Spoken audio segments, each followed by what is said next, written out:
எல்லாருக்கும் வணக்கம். இன்றைக்கி நம்ம எதை பற்றி பார்க்க போகிறோம்னா, இந்தியாவில் ஒவ்வொரு 24 மணி நேரத்துக்கும் கிட்டத்தட்ட ஒரு நாளைக்கு 80 கேஸ் ஃபைல் ஆகிற விஷயத்தை பற்றி தாங்க நம்ம பார்க்க போகிறோம். ஆமாங்க, கொல்கத்தா டாக்டர் மேட்டர் நீங்களே கேள்விப்பட்டிருப்பீங்க. எல்லாருமே இப்போ ஒரு நாள் ஃபுல்லாக ஸ்ட்ரைக் கூட பண்ணாங்க. இது வரைக்கும் அதில் என்னென்ன நடந்திருக்கு, என்னென்ன தகவல் அட்டாப்சி ரிப்போர்ட் என்னென்ன சொல்லுது, அந்த பெண்ணுக்கு எவ்வளோ கொடூரம் நடந்திருக்கு, இதெல்லாம் நம்ம இந்த வீடியோவை பார்த்து தெரிஞ்சுக்கலாம்.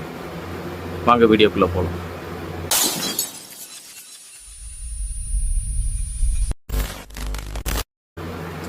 அதாவது ஒரு கொல்கட்டாவில் வெஸ்ட் பெங்காலோட கேபிட்டலுங்க கொல்கட்டா, அதாவது தலைநகர், நம்ம தமிழ்நாட்டுக்கு சென்னை மாதிரி. அங்கே இருக்கக்கூடிய ஒரு அரசு மருத்துவக் கல்லூரி மருத்துவமனைனா ரெண்டுமே சேர்ந்ததுங்க. மெடிக்கல் காலேஜ் அண்ட் ஹாஸ்பிட்டல் ரெண்டுமே சேர்ந்தது. கவர்மெண்ட் நடத்தக்கூடியது, பிரைவேட் கிடையாதுங்க.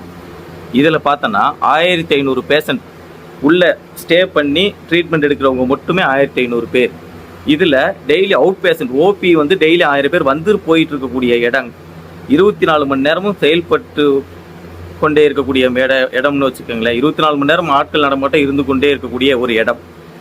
இதில் இப்படி ஒரு சம்பவம் நடந்திருக்கு, இதை நாங்கள் யாரும் பார்க்கல அப்படின்னு சொல்கிறது தான் கொஞ்சம் ஆச்சரியமாக இருக்குது. என்ன நடந்துச்சுன்னு பார்க்கலாம், சரிங்களா? 1500 பேஷண்ட் உள்ளேயும் கிட்டத்தட்ட 250 எம்பிபிஎஸ் டாக்டரும் 170க்கு மேலே பிஜி டாக்டரும் இருக்காங்க. பிஜி டாக்டர்ஸ்னால் பெண் பயிற்சி மருத்துவர்கள். இதில் ஒரு பெண் பயிற்சி மருத்துவருக்கு நடந்த சம்பவம் சொல்லக்கூடாது, கொடூரங்க. நம்ம அக்கா தங்கச்சியாக இருந்தால் என்ன பண்ணுறது? எல்லோரும் படித்தவங்க, எல்லோரும் வேலைக்கு போகிறாங்க, எல்லோரும் தனியாக அனுப்புகிறோம். அங்கே என்ன நடக்குது, என்ன பண்ணுறோன்னு யாருக்கு தெரியும்? அவங்க சேஃபாக வருவாங்க நம்பிக்கையில், அரசு இருக்குது நம்மளை பார்த்துக்க, அந்த நம்பிக்கையில் அனுப்புனது. அப்படி அனுப்பப்பட்ட ஒரு பெண் பயிற்சி மருத்துவருக்கு நடந்த கொடூரம் தாங்க இது. என்ன இருக்குன்னா, கடந்த 8ஆம் தேதி அவங்க கிட்டத்தட்ட 36 மணி நேரம் வேலை பார்த்துட்டு, ஒரு 12 மணி நேரம் ஒரு நாளோ கிடையாதுங்க, 1.5 நாள் 36 மணி நேரம் வேலை பார்த்துட்டு, அது சேவை தாங்க. அது ஏன் இவங்க பார்த்தாங்க, ஏன் போய் ரெஸ்ட் எடுக்க வேண்டியதானே, அப்படி இப்படிலாம் தயவு செய்து பேசாதீங்க. அப்படி பேசுகிறவங்களும் இருக்காங்க, அதையும் கேட்டுட்டு இருக்காங்க. ஏன் 36 மணி நேரம் வேலை பார்த்தாங்க, வேற ரிலீவர் இல்லையா, அப்படி இப்படின்னு. அங்கே சூழ்நிலை என்னன்னு அந்த மருத்துவருக்கு தான் தெரியும். அவங்க நோயாளிகளுக்கு சிகிச்சை அளித்துட்டு 36 மணி நேரம் கழித்து ஓய்வு எடுக்கலான்ட்டு நினைக்கிறாங்க. அப்போது அவங்க ஃப்ரெண்ட்ஸ் ஒரு 4 பேரோட சேர்ந்து டின்னர் சாப்பிட்றாங்க. டின்னர் சாப்பிட்டுட்டு மொத்தம் 5 பேர்னா இவங்களை சேர்த்து ஃப்ரெண்ட்ஸ் 4 பேர் கிளம்பி போயிட்டாங்க. இவங்க 36 மணி நேரம் தொடர்ந்து டியூட்டி பார்த்ததுனால அதிகாலை 3 மணி அளவில் செமினார் ஹாலுக்கு போய் ரெஸ்ட் எடுக்கிறாங்க. அதாவது டின்னர் சாப்பிட்டது எப்போ, ரெஸ்ட் எடுத்தது எப்போ அப்படி கனெக்ட் பண்ண வேண்டாம். அவங்களுக்கு ரெஸ்ட் கிடைச்சதே 3 மணிக்கு தான், சரிங்களா? டின்னர் சாப்பிட்டு அவங்களாம் போயிட்டாங்க. இவங்க நான் கொஞ்சம் நேரம் ரெஸ்ட் எடுத்துகிட்டு வரேன்னு சொல்லிட்டு அதுக்கு பிறகு போயிட்டு 3 மணிக்கு செமினார் ஹாலுக்கு உள்ளே போய் படுத்துருக்காங்க. இப்போது அடுத்த நாள் காலையில், அதாவது 9ஆம் தேதி காலையில் 9 மணிக்கு சுத்தம் செய்யக்கூடிய நபர்கள், அதாவது ஹாஸ்பிட்டலில் சுத்தம் செய்வாங்கள்ல, ஸ்லீப்பர்ஸ் அது சொல்லுவாங்கள்ல, அவங்க பார்க்குறப்போ அரை நிர்வாண கோலத்தில் இந்த பெண் பயிற்சி மருத்துவர், 31 வயது உடைய இந்த பெண் பயிற்சி மருத்துவர் அரை நிர்வாண நிலையில் கொலை செய்யப்பட்டிருக்காங்க. கொலையா தற்கொலையா என்ன நடக்குது இதெல்லாம் பின்னாடி வர்றது. இதில் என்ன சொல்கிறதுன்னா, அவங்க பார்த்துட்டு இப்போ இன்ஃபார்ம் பண்ணியிருக்காங்க, நிர்வாகத்துக்கு எல்லாத்துக்கும் இன்ஃபார்ம் பண்ணியிருக்காங்க. உடனே போலீஸ் கேஸ் ஆகுது. எல்லோரும் கேஸ் எல்லாம் போட்டு எல்லாம் சிசிடிவிலாம் செக் பண்ணுறாங்க, எல்லாமே பண்ணிகிட்டு இருக்காங்க. அப்போது என்ன நடக்குதுன்னா, சிசிடிவியை செக் பண்ணிகிட்டு இருக்கப்போ அந்த சிசிடிவியில் அவங்களுக்கு அந்த போலீஸார் சோதனை நடத்துகிறப்போ ஒரு ப்ளூடூத் ஹெட்செட் ஒன்று கிடைக்குதுங்க. அது கிடச்சிருக்கு, ப்ளூடூத் ஹெட்செட் ஒன்று கிடச்சிருக்கு. அதை வச்சு என்ன பண்ணுறாங்கன்னா, சிசிடிவி ஃபுட்டேஜ் வச்சு செக் பண்ணிகிட்டு இருக்காங்க. அப்போது சஞ்சய் ராய், இவன் தாங்க அவன் சஞ்சய் ராய், வயது 33. அந்த பெண்ணுக்கு வயது 31. கிட்டத்தட்ட அண்ணன் தங்கச்சி வயசு, 2 வயசு 3 வயசுல தான் குழந்தை நம்ம அண்ணன் தங்கச்சி பிறக்கும். அந்த மாதிரி 33 வயது உடைய இந்த மிருகம் என்ன பண்ணியிருக்கான்னா, ஃபுல் போதை. பக்கத்தில் கன்ஸ்ட்ரக்ஷன் ஒர்க் நடந்துச்சு, அதுலேருந்து எடுத்துகிட்டு வந்தாங்க, அந்த பையன் கூட சேர்ந்து குடிச்சிட்டு வந்தா அப்படி இப்படின்னு சொல்கிறாங்க. அது எந்த அளவுக்கு உண்மைன்னு தெரியல. ஆனால் இவனோட ஹாஸ்பிட்டல், இவனோட வேலை என்னென்னா, கான்ட்ராக்டர் பேஸில் ஒர்க் பண்ணுற ஒரு ஹெல்ப்பர் அப்படின்னு நம்ம ஊரில் இந்த போலீஸ்க்கு சொல்லுவாங்கள்ல, ஊர்காவல் படை, அந்த மாதிரி ஊர்காவல் படை, அதிலிருந்து அந்த போலீஸ்க்கு உதவியாக இருப்பாங்கள்ல, தேவையான ஹெல்ப்லாம் செஞ்சு கொடுப்பாங்கள்ல, அந்த மாதிரி ஹாஸ்பிட்டல் இவங்க வரவங்களுக்கு இந்த ரூம் எங்கே இருக்குது, அந்த டாக்டரை எங்கே போய் பார்க்கலாம், அவங்களுக்கு பெட் எங்கே ரெடி பண்ணி தரலாம், இந்த மாதிரி வேலைகள் செய்யக்கூடியவங்க இந்த சஞ்சய் ராய். வயது 33. என்ன ஆயிருக்குன்னா இவன் ஆனால் அந்த வர்றவங்கள்ட்ட கமிஷன் வாங்கிக்குவான், குடிப்பான், அந்த தகவல்லாம் சொல்லியிருக்காங்க. அது எந்த அளவுக்கு உண்மைன்னு தெரியல. ஆனால் இப்போ நான் அந்த சிசிடிவி கேமராவில் பார்க்குறப்ப ஃபுல் சரக்குங்க, ஃபுல்லாக குடிச்சிட்டு அந்த வழியாக நடந்து போயிருக்கா. இவங்க 3 மணிக்கு போய் செமினார் ஹாலில் ரெஸ்ட் எடுக்க போன அந்த பெண் மருத்துவர் ரெஸ்ட் எடுத்திருக்காங்க. படுத்தோடனே தூங்கியிருக்காங்க. 36 மணி நேரம் சும்மாவா படுத்தோடனே தூங்கியிருக்காங்க. தூங்கினோடனே இவன் 4 மணிக்கு கிட்டத்தட்ட உள்ளே போயிருக்கான். போயிட்டு உள்ளே என்ன நடந்துச்சுன்னு தெரியல. வெளியில் இருக்க சிசிடிவி எல்லாம் வேலை செஞ்சுருக்கு, உள்ள சிசிடிவி இல்லைங்கிறாங்க, வேலை செய்யலைங்கிறாங்க. அது எந்த அளவுக்கு உண்மைன்னு தெரியல. அதுக்கப்புறம் காலையில் ஒரு 6 மணிக்கு கிட்டத்தட்ட 3 to 4 மணிக்குள்ள உள்ள நுழைஞ்சவன் 40 நிமிஷம் கழிச்சு தாங்க வெளியிலே வர்றான். செமினார் ஹாலை விட்டு 40 நிமிஷம் கழிச்சு தான் வெளியிலே வர்றான். வந்துட்டு என்ன பண்ணியிருக்கான்னா, இந்த பெண் மருத்துவருக்கு ரெஸ்ட் எடுக்க ரூம் இல்லை அந்த ஹாஸ்பிட்டலில். அதனால தான் செமினார் ஹாலில் போய் தூங்கியிருக்காங்க. இவனுக்கு தனியாக ஒரு ரூமே இருக்குது, அந்த ஹாஸ்பிட்டல்லே ஒரு ரூம் இருக்குது.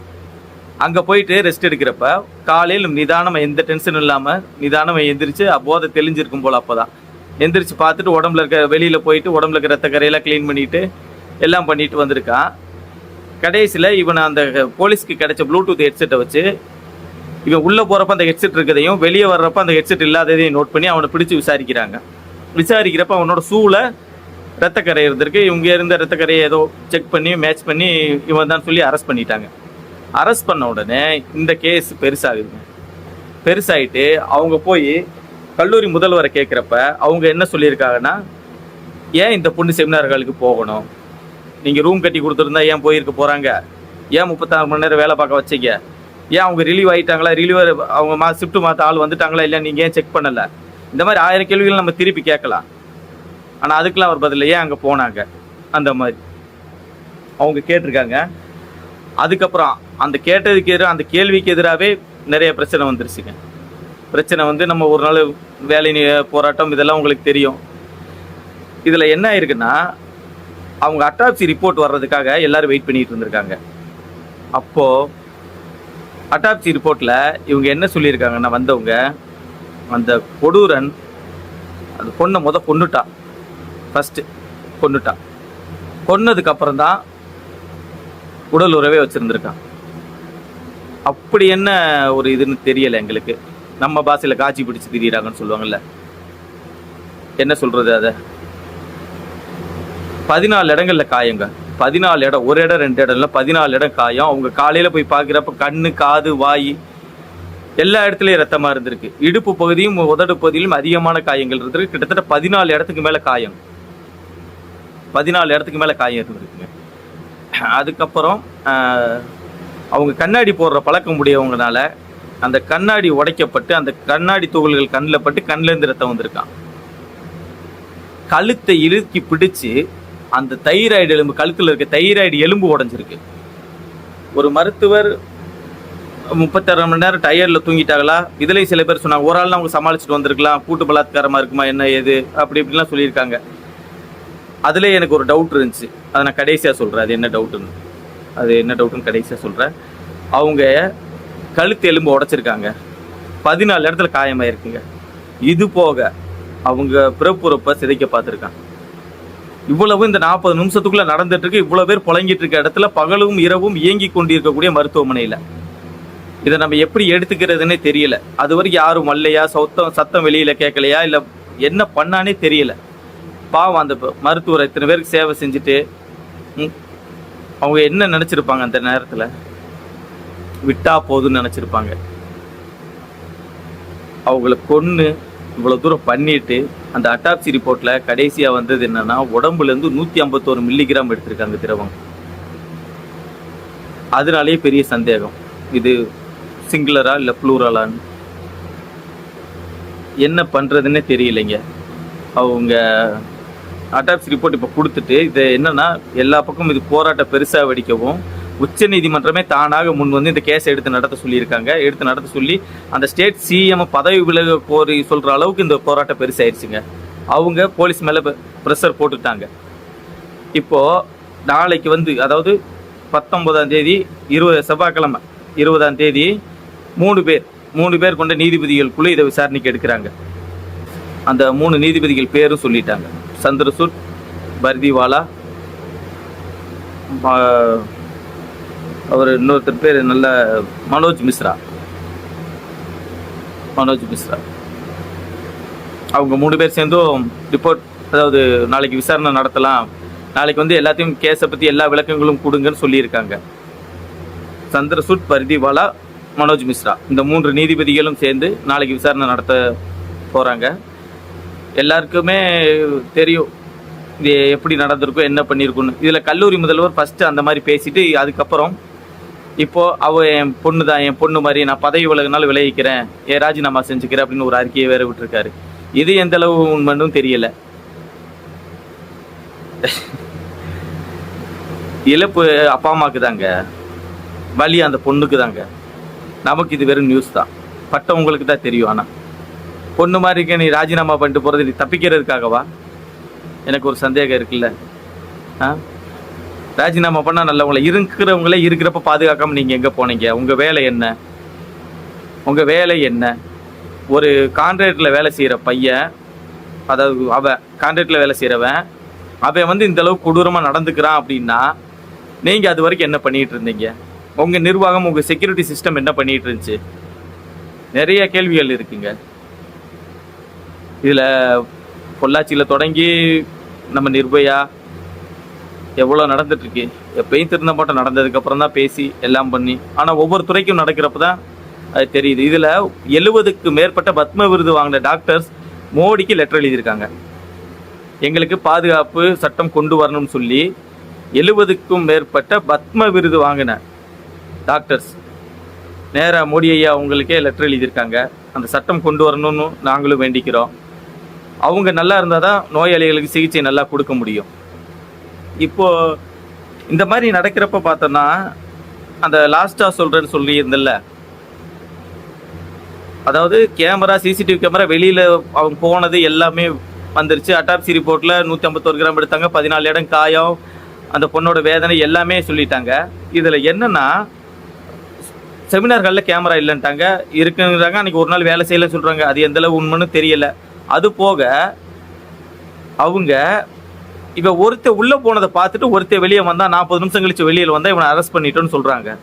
அதே மாதிரியே அந்த டைம் அந்த சுத்தம் பண்ணுற பணியாளர்கள் உள்ளே போகிற வரைக்கும் எத்தனை பேர் உள்ளே போனாங்கன்னு பார்க்க முடியாதா? இதுதான் என்னோட கேள்வி. இதைத்தான் நான் லாஸ்ட்டாக கேட்குறேன்னு வச்சுருந்தேன். எனக்கு அது ஒரு சந்தேகம், இது கூட்டு பலாத்காரமா இல்லை தனியை சிங்கிளாக பண்ணியிருக்கானா அப்படின்றதுக்கு. நீங்கள் ஏன் போய் அங்கே எங்கே அட்டாப்சி ரிப்போர்ட் அது இதுங்கிறீங்க? கேமரா பார்த்தா இவனை பிடிச்சிங்க, அதே மாதிரி பார்த்து இதை பிடிங்க.